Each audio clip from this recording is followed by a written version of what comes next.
Bismillahirrahmanirrahim. Assalamualaikum warahmatullahi wabarakatuh. Alhamdulillahirabbil alamin wa bihi nasta'in ala umuri dunya waddin. Wassalatu wassalamu ala asrafil anbiya wal mursalin wa ala alihi wa sahbihi ajma'in. Berjumpa kembali kita dengan materi tentang sholat Jumat untuk SMP kelas 7. Kali ini merupakan bagian yang kedua. Untuk bagian yang kedua ini kita akan bicarakan tentang khutbah Jumat. Untuk mempersingkat waktu, kita langsung saja membicarakan tentang khutbah Jumat. Khutbah Jumat merupakan nasihat atau tuntunan ibadah yang disampaikan oleh khatib kepada jamaah sholat Jumat.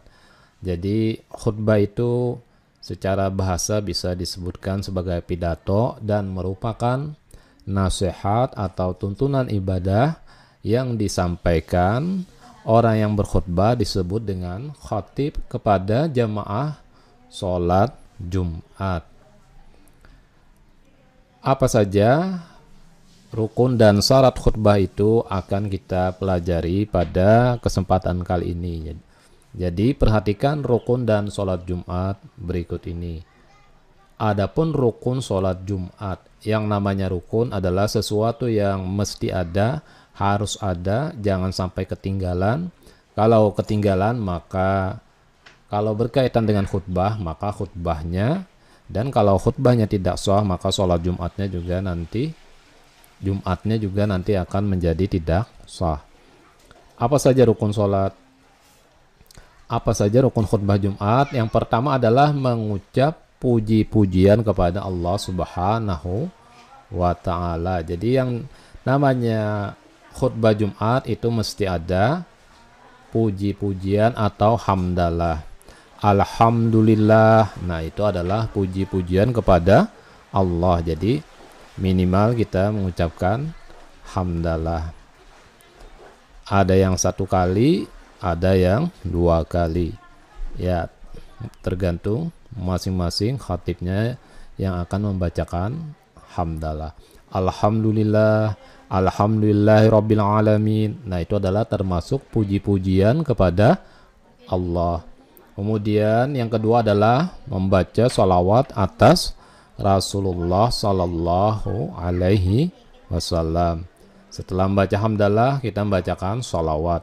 Allahumma sholli ala Muhammad wa ala alihi Muhammad. Kemudian yang ketiga adalah mengucapkan dua kalimat syahadat. Di dalam khutbah Jumat itu ada dua kalimat syahadat, jangan sampai ketinggalan. Kalau ketinggalan nanti khutbahnya tidak sah. Asyhadu an la ilaha illallah wa asyhadu anna Muhammadar Rasulullah. Nah, itu adalah dua kalimat syahadat. Kemudian yang keempat, rukun sholat Jumat itu adalah berwasiat. Berwasiat atau memberi. Yang keempat adalah berwasiat atau bernasihat. Disebutkan berwasiat takwa. Ittaqullah haqqa tuqatih wa la tamutunna illa wa antum muslimun. Bertakwalah kamu kepada Allah dan janganlah kamu mati kecuali dalam keadaan Islam. Nah, itu adalah termasuk contoh berwasiat. Takwa menyuruh orang supaya takwa kepada Allah. Bertakwalah kepada Allah, ittaqullah. Itu termasuk wasiat, maka itu mesti ada di dalam khutbah Jumat. Ittaqullah haqqa tuqatih wa la tamutunna illa wa antum muslimun. Yang kelima adalah membaca ayat Al-Quran pada salah satu dari dua khutbah. Ya, bisa saja dibaca pada khutbah pertama ayat Al-Quran minimal satu ayat, namun ada pula yang berpendapat boleh potongan ayat atau surah-surah yang pendek. Bismillahirrahmanirrahim. Wal 'asri innal insana lafi khusr illal ladzina amanu wa 'amilus shalihati wa tawasaw bil haqqi wa tawasaw bis sabr. Nah, itu satu surah yang pendek bisa juga dibaca di dalam khutbah Jumat. Kemudian berdoa untuk semua umat Islam pada khutbah yang kedua. Itu juga adalah merupakan termasuk rukun khutbah, yaitu mendoakan kepada kaum muslimin. Misalnya Allahumma firlil muslimin wal muslimat wal mu'minin wal mu'minat al ahya'i minhum wal amwat. Nah, itu misalnya contoh daripada mendoakan kepada kaum muslimin pada khutbah yang kedua.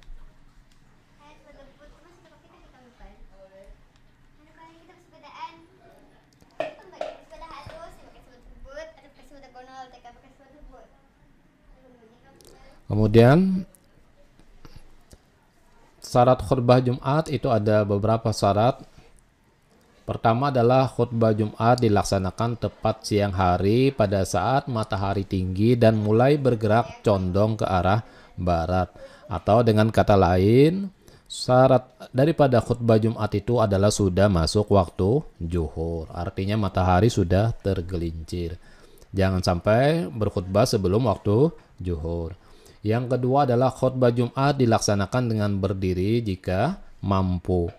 Apabila khatibnya dapat berdiri, maka harus berdiri di dalam sholat dalam khutbah Jumat, karena itu menjadikan syarat khutbah Jumat. Kecuali khatibnya tidak mampu, maka boleh saja tidak berdiri. Tapi kalau dia mampu, maka dia harus berdiri. Yang ketiga, khatib hendaklah duduk di antara dua khutbah.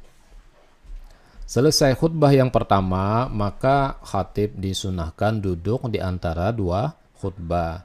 Ya, sebentar duduknya, habis duduk sebentar, ya bisa berdiri lagi, atau sekedar membaca surah Al-Ikhlas 3 kali duduknya, ya kan? Jadi itu membatasi antara khutbah yang pertama dan khutbah yang kedua. Yang keempat, khutbah dilaksanakan dengan suara yang keras dan jelas. Seorang khatib harus berkhutbah itu dengan suara yang keras dan jelas sehingga didengar oleh jamaahnya.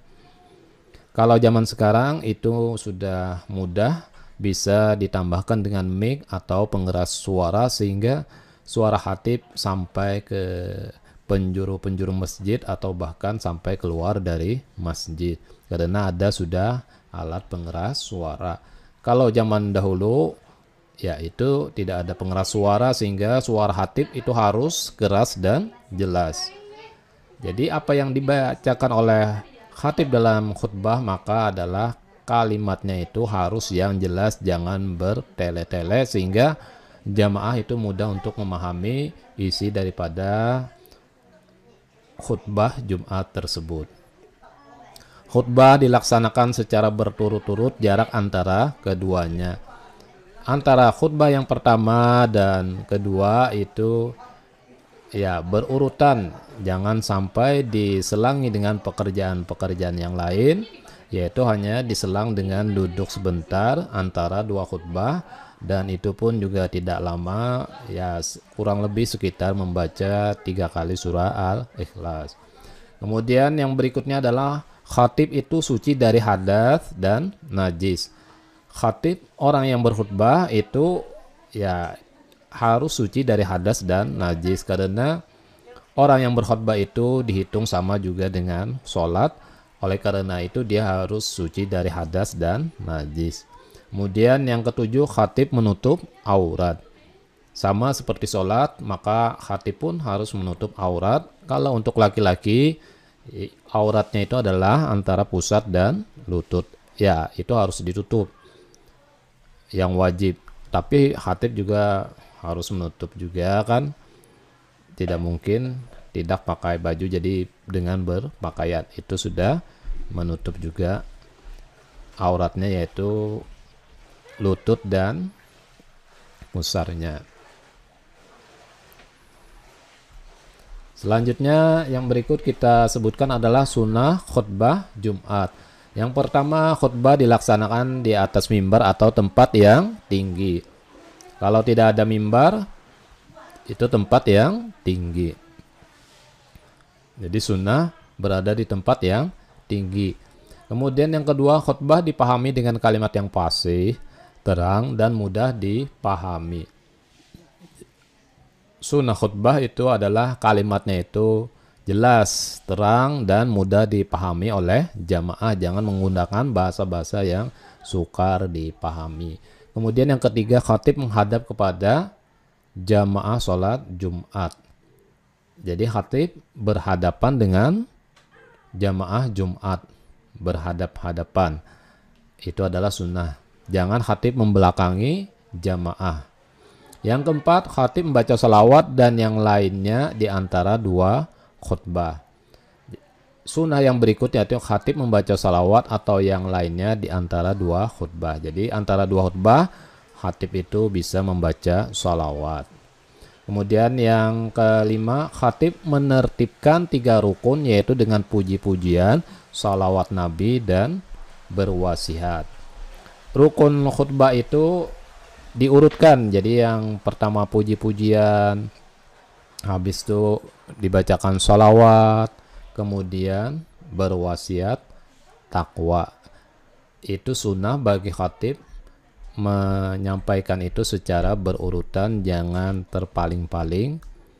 Misalnya sholawat dulu baru hamdalah, atau berwasiat dulu baru bersalawat. Jadi ditertibkan 3 rukun ini, maka itu adalah mendapat pahala sunat. Kemudian yang keenam, jamaah sholat Jumat hendaklah diam, tenang, dan memperhatikan khutbah Jumat.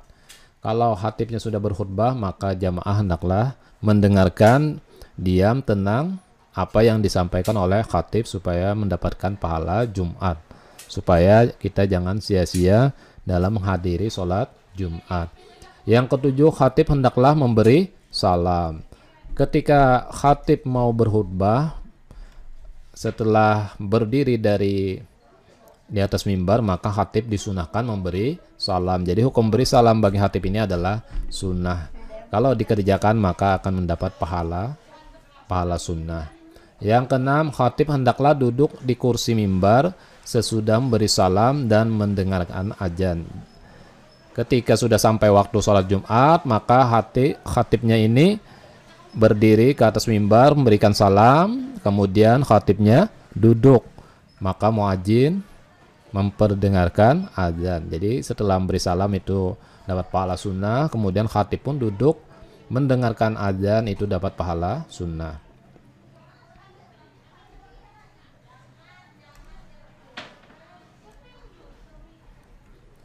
Kemudian bagian yang berikutnya adalah sunnah yang berkaitan dengan sholat Jumat. Apa saja sunnah yang berkaitan dengan sholat Jumat? Yang pertama, mandi terlebih dahulu sebelum pergi ke masjid. Disunatkan bagi orang yang pergi ke masjid pada hari Jumat itu mandi dulu, mandi Jumat, maka akan mendapatkan pahala sunnah karena dia mandi untuk bersih-bersih supaya badannya tidak mengganggu jamaah lainnya. Yang kedua adalah sunnah berikutnya memakai pakaian yang bagus dan disunahkan berwarna putih. Orang yang pergi sholat Jumat apabila memiliki pakaian yang bagus, apalagi berwarna putih, maka sunnah untuk dipakai. Baik ke masjid dengan pakaian yang bagus dan berwarna putih, walaupun pakaian yang berwarna lain dibolehkan, tapi kalau memakai pakaian putih akan mendapatkan pahala sunnah. Kemudian yang ketiga, bagi laki-laki yang mau pergi sholat Jumat disunahkan memakai wangi-wangian atau harum-haruman. Jadi niatnya ini adalah untuk melaksanakan sunnah Rasulullah, yaitu dengan memakai wangi-wangian supaya bau badannya itu tertutupi dengan wangi-wangian dan tidak mengganggu orang lain. Jadi sunnah dengan memakai wangi-wangian. Yang keempat, sunnah pada sholat Jumat ini memotong kuku, menggunting kumis, dan menyisir rambut. Jadi memotong kuku sebelum sholat Jumat atau menggunting kumis atau menyisir rambut itu adalah merupakan sunnah. Artinya kita bersih-bersih dan rapi. Yang kelima, menyegerakan pergi ke masjid untuk melaksanakan sholat Jumat. Pada hari Jumat itu disunahkan agar pergi Jumat itu lebih awal lebih pagi bagi yang tidak ada halangan untuk pergi ke masjid. Siapa yang lebih awal datang maka pahala sunnahnya akan lebih besar dibanding dengan yang lambat datang untuk pergi sholat Jumat. Yang keenam, melaksanakan sholat tahiyatul masjid, sholat untuk menghormati masjid apabila dia masuk ke dalam masjid. Kemudian sunat yang berkaitan dengan Jumat berikutnya, yang ketujuh, membaca Al-Quran atau zikir sebelum khutbah Jumat. Kalau dia sudah berada di masjid dan khatib belum berkhutbah, maka bisa digunakan waktunya untuk membaca Al-Quran atau berzikir untuk menambah pahala atau amalan sunnah. Tapi bila khatib sudah berkhutbah, maka kegiatan membaca Al-Quran dan zikirnya itu dihentikan dan kita fokus untuk mendengarkan khatib berkhutbah. Yang kedelapan, memperbanyak doa dan salawat atas Nabi Muhammad Sallallahu Alaihi Wasallam pada hari Jumat. Jadi hari Jumat itu banyak-banyak kita membaca doa, karena pada hari Jumat itu merupakan ada saatnya waktu yang diijabah oleh Allah, sehingga kita tidak tahu yang dirahasiakan. Berdoa saja sebanyak-banyaknya, bila kena waktunya yang sudah ditentukan, insya Allah doanya akan dikabulkan oleh Allah. Perbanyaklah berdoa pada hari Jumat dan banyak-banyak membaca salawat Nabi Muhammad SAW. Jadi banyak-banyak kita pada hari Jumat membaca salawat kepada Nabi Muhammad SAW. Demikian penjelasan kita tentang materi hari ini. Demikian penjelasan kita yang berkaitan dengan sholat Jumat pada kesempatan kali ini. Mudah-mudahan memberikan manfaat kepada kita semua. Apabila ada hal-hal yang kurang jelas, silahkan ditanyakan di komen pada kolom komentar. Apabila tayangan ini dianggap memberikan manfaat, silahkan di subscribe, like, and share. Mohon maaf apabila terdapat dalam penjelasan ini kesalahan dan kekurangan. Wabillahi taufiq wal hidayah. Assalamualaikum warahmatullahi wabarakatuh.